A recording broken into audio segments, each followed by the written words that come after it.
Trending Tamil news நண்பர்களுக்கு வணக்கம். இன்றைய நிகழ்ச்சியில தோழர் ஏகே இணைந்திருக்கிறார். தோழர் வணக்கம். வணக்கம் வணக்கம் தோழர், நேயர்களுக்கும் வணக்கம். தோழர், தேசிய அளவுல பாஜகவுக்கு குறிப்பா மோடிக்கு முட்டு கொடுத்துட்டு இருந்தாங்க இல்லையா?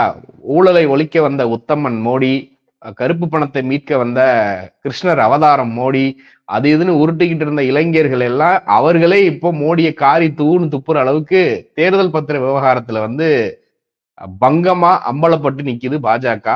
மோடியால பேசவே முடியல. ஊழல் அப்படிங்கிற வார்த்தையே இப்ப தமிழ்நாட்டுக்கு வந்திருந்தாரு கோயம்புத்தூருக்கு, அத பேசுறதுக்கே தவிர்த்துட்டாரு. குடும்ப ஆட்சி அப்படி இப்படின்னு உருட்டிட்டு இருக்காரு. நிர்மலா சீதாராமன் அப்படிலாம் ஒண்ணு இல்ல அப்படி இப்படின்றாங்க. இப்போ இந்த நடுநிலையா இருந்த மக்கள், பிஜேபி மோடிக்கு குறிப்பா ஆதரவு தெரிவிச்ச மக்கள், என்ன மோடி அவர்களை நீங்க இப்படி துரோகம் பண்ணிட்டீங்களே அப்படின்னு கேள்வி கேட்கிற அளவுக்கு வந்துட்டாங்க. இதுக்கப்புறம் நாங்க பாஜகவுக்கு ஓட்டு போட மாட்டோம் அப்படின்னு தேசிய அளவுல இன்னைக்கு சமூக வலைதளங்கள்ல கழுவி ஊத்துறானுங்க. இதை எப்படி நீங்க பாக்குறீங்க? இல்ல, ரொம்ப சரியா சொன்னீங்க. நியூட்ரல் ஓட்டர்ஸ் அதை வந்து நம்மளால சோசியல் மீடியால பார்க்க முடிஞ்சது. நடுநிலையாளர்கள், ஃபர்ஸ்ட் டைம் ஓட்டர்ஸ், யங்ஸ்டர்ஸ், அரசியலை பத்தி பெருசா புரிதலே இல்லாதவர்கள் கூட வந்து பாத்தீங்கன்னா இந்த தேர்தல் பத்திரங்களை வந்து பார்க்கும்போது அவங்களுக்கு வந்து ஒரு கோபம் வருது. அந்த கோபத்தை எதிர்த்து அவங்க கேள்வி கேட்கறாங்க. என்னங்க இப்படி எல்லாம் கூட செய்வீங்க? ஒரு நிறுவனம் வந்து இடி ரைடு போறீங்க, 5ஆம் தேதி போறீங்க, 7ஆம் தேதி அவங்ககிட்ட பைசா வாங்குறீங்க. நீங்க ரைடு போறீங்கன்னா அப்ப அவன் வந்து உங்களோட கண்காணிப்புல தான் அவன் இருக்கணும். இப்ப என்போர்ஸ்மென்ட் டைரக்டரேட் வந்து செந்தில் பாலாஜியை வந்து போய் ரைடு போனாங்க. அன்னையில இருந்து அவர் அவங்க கஸ்டடியில் தானே இருக்காரு. அது எப்படி எதிர்கட்சியில இருக்கிறவங்க மட்டும் யாரெல்லாம் வந்து நீங்க சொல்றதுக்கு ஒத்துக்கலையோ அவங்க எல்லாம் மட்டும் வந்து உங்களுக்கு எந்த டொனேஷனும் கொடுக்கறது இல்ல, ஜெயில இருக்காங்க. ஆனா யாரெல்லாம் வந்து உங்களுக்கு டொனேஷன் கொடுக்குறாங்களோ, உங்களுக்கு வந்து தேர்தல் பத்திரங்கள் மூலமா வந்து பணத்தை கொடுக்குறாங்களோ அவங்க எல்லாம் வந்து கைது செய்யப்படுறதுல அவங்களுக்கு அடுத்தடுத்த ப்ராஜெக்ட்ஸ் கொடுக்குறீங்க. அரசோட பல திட்டங்கள்ல வந்து அவங்க வந்து பங்கெடுத்துக்கிறாங்க. இந்த விஷயம் பாமரனுக்கு புரிஞ்சிருச்சு. அதுதான் இந்த எலக்ட்ரல் பாண்ட்ஸ்ல இருக்கிற ஒரு மிகப்பெரிய ஒரு பிளஸ். மத்த ஊழல்கள்லாம் கூட வந்து நீங்க டெக்னிக்கலா உங்களுக்கு சில வாதங்கள், பிரதிவாதங்கள் வச்சாதான் உங்களுக்கு புரியும். இப்ப இப்ப நீங்க இந்த பேட் லோன்ஸ் வேவ் ஆஃப் பண்ணதெல்லாம் வந்து நிறைய இருக்கு. அதெல்லாம் வந்து நீங்க மக்கள் கிட்ட சொன்னா அவங்களுக்கு அந்த அளவுக்கு புரிதல் இல்ல. ஆனா இந்த எலக்ட்ரல் பாண்ட்ஸ்ல வந்து ரொம்ப கிளியர் கட்டா இருக்கு. அந்த லிஸ்ட் நீங்க பாத்தீங்கன்னா 1 கோடி ரூபாய்க்கு வந்து பாண்ட் குடுக்குறாங்க. அந்த ஃபியூச்சர் கேமிங்னு பாத்தீங்கன்னா அவரோட நிறுவனத்தை வந்து போட்டோ எடுத்து போடுறாங்க. அந்த நிறுவனம் பாத்தீங்கன்னா ஒரு பழஞ்சு போன ஒரு பங்களா, ஒரு லாட்ஜ் மாதிரி இருக்கு. அந்த நிறுவனத்தை வச்சிருக்கிற ஒரு ஆளு, ஒரு 10க்கு 10 ரூம் மாதிரி தான் இருக்கு. 10க்கு 10 ரூம் தோழர்.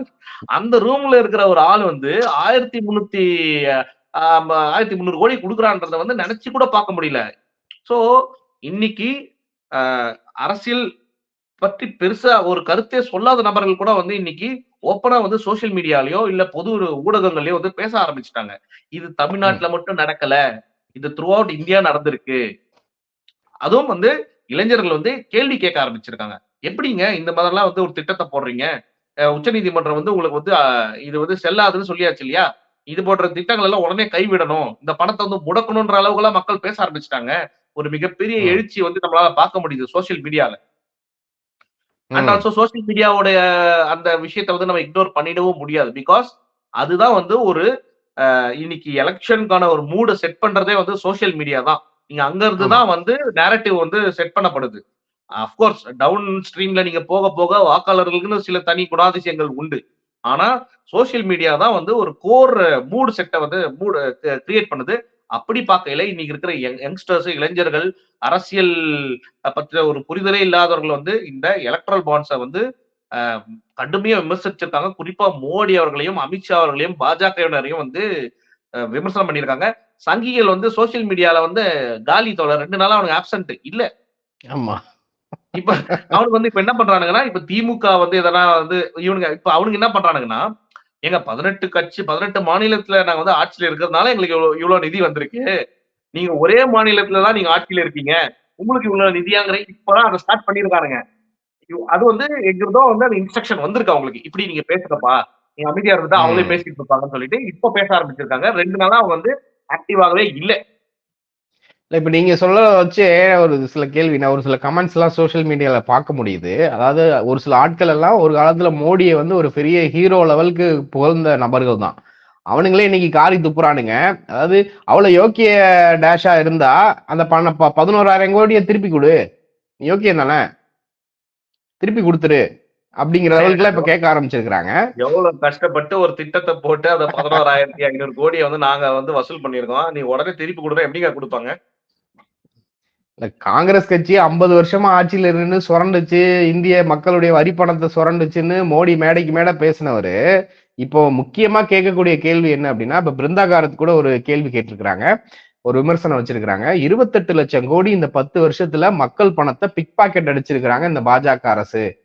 பெட்ரோல் விலை, டீசலு, சமையல் எரிவாயு, இப்ப எலெக்ஷன் வருதுன்னு பயந்து போய் தானே 100 ரூபாய குறைக்கிற, பெட்ரோலுக்கு 2 ரூபாய குறைக்கிற, அவ்வளோ தைரியசாலியா இருந்தா நீ அப்படியே வச்சுட்டு எப்படி ஜெயிச்சிருவியா அப்படிங்கிற கேள்வி. இப்ப 28 லட்சம் கோடியை பிக் பாக்கெட் அடிச்சிருக்காங்க, லிட்டரலா அந்த வார்த்தையை பயன்படுத்தி இருக்கிறாங்க அவங்க.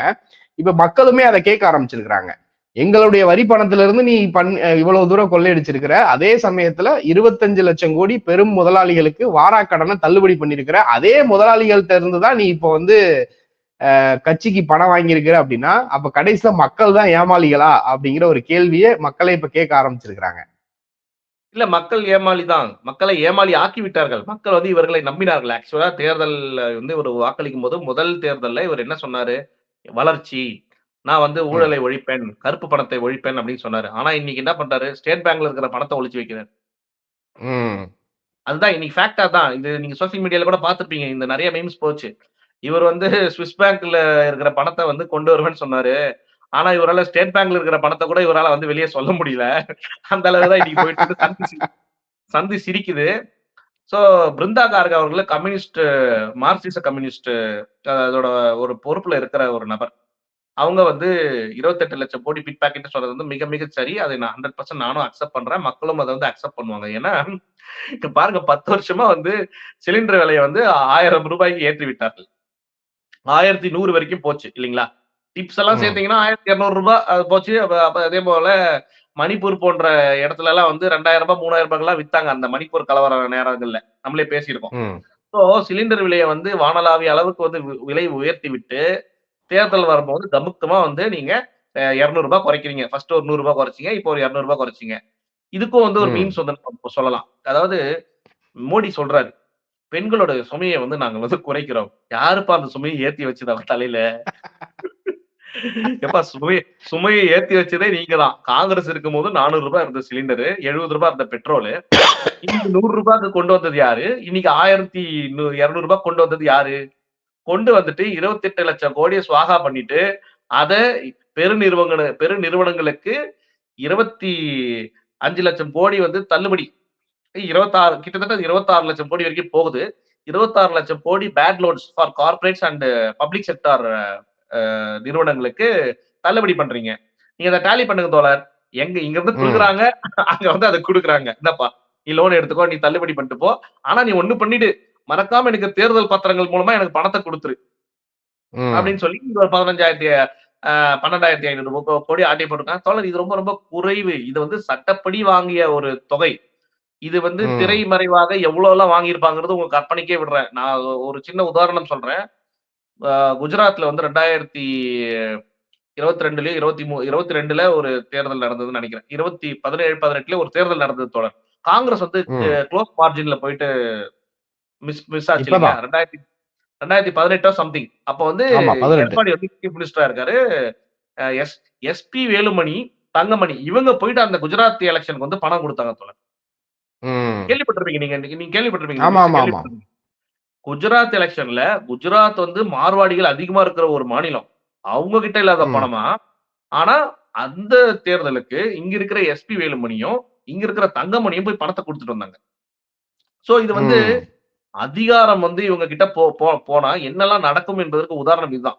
இவங்க இந்த ஹரேன் பாண்டியான்னு ஒருத்தர் இருந்தார் குஜராத்ல. அங்க இருந்து தொடங்குது தோழர் இவங்களுடைய இந்த பின்னணி. இந்த பணத்தை மிரட்டி சம்பாதிக்கிற அந்த எபிசோடு வந்து இந்த ஹரேன் பாண்டியா விஷயத்துல இருந்து தொடங்குது. ஏன்னா அவர் வந்து அடுத்த தலைவரா இருந்தாரு. அடுத்த தலைவர் குஜராத்ல வந்து அடுத்தது ஒரு எமர்ஜிங் லீடரா இருந்தாரு. ஆனா அவரை வந்து காலி பண்ணிட்டு அதுக்கப்புறம் வந்து அதற்கு என்னென்னலாம் யாரெல்லாம் துணை போனாங்களோ அவங்க எல்லாரையுமே ஒன் பை ஒன்னா காலி பண்ணாங்க. யாரு? இதே கூட்டணி. மோடி அண்ட் அமித்ஷா கூட்டணி. சோ அப்படிப்பட்ட இவர்கள் வந்து 28 லட்சம் கோடி வந்து தன்னுடைய கார்ப்பரேட் நண்பர்களுக்காக மக்கள் கிட்ட இருந்து பிடுங்கியிருக்காங்க. இது மட்டும் இல்லாம மாநிலங்களுக்கு வந்து கொடுக்க வேண்டிய ஜிஎஸ்டி நிதியும் வந்து நேரத்துக்கு குடுக்கறது இல்ல. சோ எக்கனாமிக் ம். இன்ஜஸ்டிஸ் என்பது வந்து இவங்க வந்து சிஸ்டமேட்டிக்கா செய்யற ஒரு விஷயம். ஒரு மாநிலத்தை எப்படி நீங்க வந்து பலமிழக்க செய்ய முடியும்? அவங்களுடைய ஆயுதமே பணம். பணத்தை வந்து நீங்க நேரத்துக்கு போய் சேர்க்காமல் விட்டு விட்டால், அங்கே வந்து வளர்ச்சி வந்து ஸ்தம்பித்து போகும். வளர்ச்சி ஸ்தம்பித்து போனால், அதை வந்து ஒரு அரசியல் பொருளாக நீங்க பேசலாம். பார்த்தீங்களா? அவங்க சொன்னாங்களே செஞ்சாங்களா? அவங்க ம். கேட்கறது. ஏங்க ஓல்டு பென்ஷன் ஸ்கீம் சொன்னார்ல ஸ்டாலின் செஞ்சாரா? அப்படின்னா, நீ போதிய அளவு பணத்தை நேரத்துக்கு நேரம் குடுத்தா செய்வாங்க. புயல் இப்போ மழை வந்தது. மிஜாங் புயல்லாம் வந்துச்சு சென்னையில. அதுக்கு வந்து தமிழக அரசு ரூ. 6,000 குடுத்தாங்க. இங்க இருக்கிறவங்க எல்லாருமே குடுத்துருக்காங்க. ஆனா, ம். இதுவரைக்கும் ஒன்றிய அரசு 1 பைசா குடுக்கல. ம். State state disaster relief fund மட்டும் தான் வந்து குடுத்துருக்காங்க. அது வந்து காலத்தின் கட்டாயம். அது வந்து கான்ஸ்டிடியூஷன்லயே எழுதியாச்சு. சட்டத்துல எழுதியாச்சு. அதனால நீ குடுக்குற. ஆனா, நேஷனல் டிசாஸ்டர் ரிலீஃப் ஃபண்ட் இதுவரைக்கும் குடுத்தியான்னா குடுக்கல. அவனுக்கு ம். குடுக்கணுங்கிறது தெரியும். ஆனா குடுக்காம இருக்கலாம். ஏன்னா குடுக்காம இருந்தா குடுத்தா இப்ப திமுக அரசு குடுக்கும். குடுத்தா அது யாருக்கு பேர் போகும்? திமுக அரசுக்கு பேர் நல்ல பேரு வரும். சோ இப்படி இதே பாலிடிக்ஸ் தான் ஒவ்வொரு மாநிலங்கள்லயும் பாஜக ஆளும் மாநிலங்கள்ல மக்களுக்கு எதுவும் செய்யறதில்ல. பாஜக ம். ஆளாத மாநிலங்கள்ல எதிர்க்கட்சிகளோ, இல்ல அந்த மாநில கட்சிகளோ ஏதாவது செய்தா, அதற்கு போய் முட்டுக் குடுக்குறது தடையாக இருக்குது. உதாரணமா சொல்லப்போனா, ஹைதராபாத்ல அவரு என்னெல்லாம் பண்ணாங்க? தெலுங்கானால எவ்ளோ தொல்ல குடுத்தாங்க? அவருக்கு இதுக்கு முன்னாடி சந்திரசேகர் ராவ் இருந்தாரே அவருக்கு. இப்ப ஆமா. ஜார்க்கண்ட்ல பாருங்க, ஜார்க்கண்ட்ல ஏதாவது ஒரு கவர்ன்மென்ட் ப்ராஜெக்ட்ஸ் கொண்டு வரணும்னாலே இவங்க வந்து ஃபண்ட் சாங்ஷன் பண்றது கிடையாது. ம். ஜார்க்கண்ட்ல சொல்லியிருக்காங்க. ஜார்க்கண்டோடைய நிதிநிலை அறிக்கையில வந்து அவங்க பல விஷயங்கள வந்து ப்ராமிஸ் பண்ணியிருக்காங்க மக்களுக்கு. நாங்க இதெல்லாம் செய்றோம்னு ம். சொல்லிட்டு. அவங்களுக்கு ஃபண்ட் இல்ல. இப்ப தமிழ்நாடு மாதிரி ஒரு செல்ஃப் சஃபிஷியன்டான ஒரு மாநிலமா இருந்தா, ஓரளவுக்கு நம்மளால மேனேஜ் பண்ண முடியும். அதுவும் ஒரு குறிப்பிட்ட அளவுக்கு தான் மேனேஜ் பண்ண முடியும். ரொம்பலாம் மேனேஜ் பண்ண முடியாது. பட் ஜார்க்கண்ட் வந்து ஒரு செல்ஃப் சஃபிஷியன்ட் ஸ்டேட் கிடையாது. இந்த எக்கனாமிக் ம். இண்டிகேட்டர்ஸ்ல அவங்க ரொம்ப டவுன்ல இருக்காங்க. சோ நிச்சயம் வந்து அவங்களுக்கு வந்து ஒன்றியத்துக்கிட்ட இருந்து பணம் வரணும். வந்தா தான் அவங்களால அரசாங்கத்த ரன் பண்ண முடியும். அப்படி ஒரு கண்டிஷன்ல அவங்களுக்கு பணத்த குடுக்குறது இல்ல. நீ என்ன பண்ற? டீல் பேசுற. வரீங்களா? பிஜேபிக்கு வந்து சேர்ந்துடுறீங்களா? அப்படியே ஒரு டீமா ம். வாங்கலேன். ஒரு 15 பேரா வாங்கலேன். இப்ப பாருங்க ஷிண்டே ம். ஷிண்டே அணிய வந்து ரெகக்னைஸ் பண்றாங்க. சிவசேனா ம். என்பது எது? நேஷனல் காங்கிரஸ் பார்ட்டிங்கிறது எது? அந்த அந்த லீடர்ஸ்க்கு வந்து அந்த கிரெடிட்ஸ குடுக்குறது இல்ல. அந்த லீடர்ஸ வந்து டம்மி பண்ணிட்டு, அதற்கு அடுத்த இடத்துல இருக்கிற ஒருத்தருக்கு வந்து ட்ரிகர் பண்ணி விடுறது. இது வந்து நீங்க பார்த்தீங்கன்னா, battle of Panipat, battle of பக்சார்லயே நடந்த விஷயம் தான் இதெல்லாம். ஒரு ம். இடத்துல வந்து ம். ஒருத்தன் இருக்கான்னா, அவனுக்கு போட்டியாளருக்கும் அவனுக்கும் சண்டை மூட்டி விடுறது. ம். இப்ப ஓபிஎஸ் சொல்லிட்டார்ல, நாங்க வந்து போட்டியே போடலைங்க. நாங்க போட்டியே போடல. சோ இததான் எல்லா மாநிலத்திலயும் பண்றாங்க. 28,00,000 கோடி மட்டுமல்ல, இன்னும் பல லட்சங்கள், பல கோடிகள் வந்து மக்கள் கிட்ட இருந்து இவங்க வந்து மறைமுகமாக வந்து பிடுங்கியவர்கள் தான். அத உண்மை வந்து வெளிவரும். வரும் காலங்கள்ல அது நாட்டு மக்கள் வந்து அத பார்ப்பாங்க. கண்டிப்பா தோழர். ராகுல் காந்தி அவர்கள் இந்த நேரத்துல ஒரு முக்கியமான விஷயத்த பேசியிருக்கிறாரு. பக்கா ஃப்ராடு தனம் பண்ணியிருக்கிறாங்க. சீட்டிங் பண்ணியிருக்கிறாங்க. அடாவடித்தனம் பண்ணி அபகரிச்சிருக்கிறாங்க பணத்த. கொள்ளையடிச்சிருக்கிறாங்க. பாஜக வந்து அமலாக்கத்துறைய பயன்படுத்தி, வருமான வரித்துறைய பயன்படுத்தி நிறுவனங்கள்ட்ட இருந்து கொள்ளையடிச்சிருக்கிறாங்க. நாங்க ஆட்சிக்கு வந்தோனே இதுக்கு ஒரு முற்றுப்புள்ளி வைக்கப்படும். விசாரணைகள் நியாயமான முறையில நடத்தப்படும். நீதி வழங்கப்படும்ன்றத சொல்லியிருக்கிறாரு.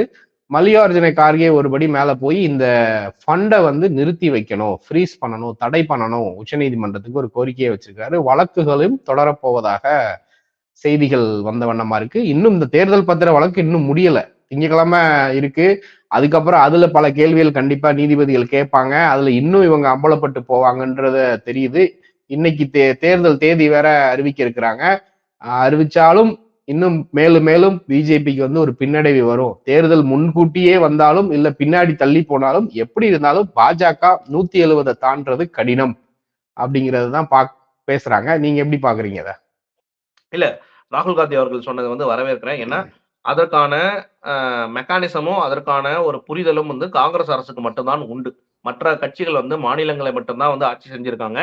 இந்தியாவையே வந்து ஆட்சி செய்து எந்தெந்த அமைப்புகள் எப்படி இயங்கணும், அதற்கான சட்டதிட்டங்கள் என்ன, உள்கட்டமைப்புகள் என்ன என்பது காங்கிரஸ்க்கு மட்டும் தான் தெரியும். அதனால ராகுல் காந்தி அவர்கள் இந்த முறைகேடுகளை வந்து எப்படி பிடிஆர் அவர்கள் வந்து ஒரு வெள்ளை அறிக்கை குடுத்து, இங்க இருந்த அடிமை எடப்பாடி அவர்கள் வந்து எப்படி தமிழக நிதிநிலையை வந்து மோசடி ஒரு ஒரு பின்னோக்கி இழுத்து சென்றாரோ, அந்த விஷயத்த வந்து ஒரு ஒயிட் பேப்பர் ரிப்போர்ட் குடுத்தாரு இல்லீங்களா? அதுபோல ராகுல் காந்தி அவர்களும் வந்து இங்க பல விஷயங்கள எக்ஸ்போஸ் பண்ண வேண்டியது இருக்கு. இது இது எல்லாம் வந்து இப்போதைக்கு கிடைச்ச தரவுகள வச்சு நம்ம பேசுறோம். பட் ஒரு நிர்வாகமா நீங்க போய் உட்கார்ந்து அத வந்து ரொம்ப டீப் ஸ்டடி அனலைஸ் செய்து, பார்க்கும்போது அதோட எக்ஸாக்ட் சிச்சுவேஷன் வந்து உங்களுக்கு புரியும். அந்த நாள் வந்து வெகு தூரத்தில் இல்லை. ஸோ இந்தியா கூட்டணி வந்து வெற்றி பெற்று ராகுல் காந்தி அவர்களோ, இல்ல காங்கிரஸை சார்ந்த இன்னொருத்தரோ, இல்ல யாரோ ஒருவர் இந்த விஷயங்களை வந்து வெளிக்கொண்டு வர வேண்டும் என்பதுதான் நம்மளுடைய எண்ணோட்டம். அது ராகுல் காந்தி சொன்னது வந்து அவர வந்து நம்ம வந்து அப்ரிஷியேட் பண்ணி ஆகணும். And also we stand with ராகுல் ஆன் திஸ். அண்ட் நீங்க அடுத்து சொன்னீங்க, அம் இந்தியா கூட்டணி வந்து ரொம்ப வலுவா இருக்காங்க. ஆட்சி வந்து கைப்பற்றுவாங்கன்னா, நிச்சயம். ஏன்னா, இங்க இருக்கிற ஆன்டி இன்கம்பன்சின்னு ஒண்ணு இருக்கு. இவ்ளோ நாள் அது இருக்கா இல்லையாங்கிறதே ஒரு கேள்விக்குறியா இருந்தது. பட் இப்ப எலக்ட்ரல் பாண்ட்ஸ் வந்த பிறகு, அந்த ஆன்டி இன்கம்பன்சி ஆஃப் பிஜேபி என்பது நம்மளால தெள்ளத் தெளிவாக கண்கூடாக பார்க்க முடிகிறது. இதற்கு ம். உதாரணம் நம்ம ஆல்ரெடி சொல்லிட்டு இருக்கோம். நம்ம வந்து இது வந்து 100க்கு கீழ தான் வந்து வாங்கும் அப்படின்றத நான் வந்து தனிப்பட்ட வகையில வந்து ஏன்னா பிகாஸ் பல பார்ட்டிஸ் வந்து இங்க ஒண்ணு சேர்றாங்க. பிஜேபியோட வோட் பெர்சன்டேஜ் வந்து இன்கிரீஸ் ஆகறதுக்கு வாய்ப்பு பெருசா இல்ல. குறையறதுக்கு தான் வாய்ப்பு இருக்கு. ஒரு 1 ஆர் 2% குறைஞ்சாலுமே, அந்த என்டிஏங்கிற அலையன்ஸ் வந்து பெருசா இல்ல. சோ இந்தியாங்கிற ம். ஒரு அலையன்ஸ் வந்து ரொம்ப ஸ்ட்ராங்கா இருக்கு. சோ என்டிஏங்கிறது ஒண்ணு கிடையவே கிடையாது. எல்லா ரீஜனல் பார்ட்டிஸும் சரி, இல்ல திரிணாமுல் காங்கிரஸ் இது மாரி உத்தரப்பிரதேஷ்ல இருக்கிற அ அகிலேஷ் யாதவாக இருக்கட்டும், இவர்களோட கட்சியெல்லாம் வந்து இன்னைக்கு வந்து மிகச் சரியான திசையில வந்து பிஜேபி என்னெல்லாம் பண்ணாங்கன்னு சொல்லிட்டு மக்கள் கிட்ட கொண்டு போய் சேர்க்கிற வேலைய வந்து பண்ணியிருக்காங்க. அந்த பக்கம் பீகார்ல நீங்க வந்து பார்த்தீங்கன்னா, லல்லு, அவருடைய மகன் தேஜஸ்வி யாதவ் இவங்க எல்லாமே வந்து ரொம்ப ஸ்ட்ராங்கா வந்து மக்கள் கிட்ட இவர்களை வந்து அம்பலப்படுத்திக்கிட்டே போயிட்டு இருக்காங்க. சோ மக்கள் ஆதரவு வந்து நாளுக்கு நாள் பெருகிக் கொண்டே போகிறது. பாரத் ஜோடோ யாத்ரா வந்து இங்க ஆல்ரெடி வந்து கன்னியாகுமரி முதல் காஷ்மீர் வரை ஒரு பக்கம். அப்புறம் இப்போ அங்க அருணாச்சல் பிரதேஷ் முதல் இங்க குஜராத், மும்பைல வந்து முடியப் போது. ஸோ நிச்சயம் வந்து இதற்கு அவர்கள் மக்கள் கிட்ட போனா, மக்கள் வந்து நிச்சயம் நம்ம கூட இருப்பாங்க என்பதற்கு பேரறிஞர் அண்ணா சொன்னதுதான். "மக்களோடு செல், ம். மக்களோடவே நில்" அப்படின்னு சொல்றாரு. நிச்சயம் மக்கள் கிட்ட காங்கிரஸ் போயாச்சு ஆல்ரெடி. சோ, மத்த கட்சிகளும் வந்து சரியான தேர்தல் வேலை செய்தால், நமக்குள்ள 1000 ஈகோலாம் அதெல்லாம் தூக்கி போட்டுட்டு, தொகுதி பங்கீடுலாம் கரெக்ட்டா ஷீட் ஷேரிங்லாம் பண்ணிட்டு, ஏன்னா மக்கள் இன்னைக்கு பிஜேபிய நம்ப தயாரா இல்லை. ஆன்டி இன்கம்பன்சி கிளியர் கட்டா தெரியுது. சோ, அப்ப ம். நம்புற அளவுக்கு வந்து இங்க இந்தியா ஃபோர்ஸ் வந்து எமர்ஜ் ஆகி வந்து நிக்கிறாங்க. நிச்சயம் வந்து நீங்க சொன்னது போல, இங்க அந்த 100 150, 200ன்றத இவரு சொல்றாரு யாரு? அவங்களுடைய ஆள். அவர் பேர் என்ன? பிரசாந்த் கிஷோர். பிரசாந்த் கிஷோர் வந்து அவங்க ஆள். அவரே சொல்றாரு 200 கம்மியா தான் வருவாங்கன்னு சொல்லிட்டு. நம்ம வந்து இன்னுமே நம்ம எக்ஸ்பெக்ட் பண்றது 100க்கும் கீழ தான் இவங்க வந்து வாங்குவாங்க என்பதில் என்னுடைய வந்து தனிப்பட்ட பார்வை. ஸோ டெஃபினட்டா அத நோக்கி தான் இந்தியா போயிட்டு இருக்கு. நம்ம வந்து லெட்ஸ் ஸ்டே பாசிட்டிவ். இளைஞர்கள் வந்து புரிஞ்சுக்க ஆரம்பிச்சிருக்காங்க. மெல்ல மெல்ல அவங்க வந்து கண்டிப்பா ராகுல் காந்தி அவர்களை நோக்கி வந்து கொண்டிருப்பதை நம்மளால பார்க்க முடியுது. நிச்சயமா தோழர். தொடர்ந்து பேசலாம் தோழர். தொடர்ந்து நன்றி. பேசுவோம் தோழர். நன்றி.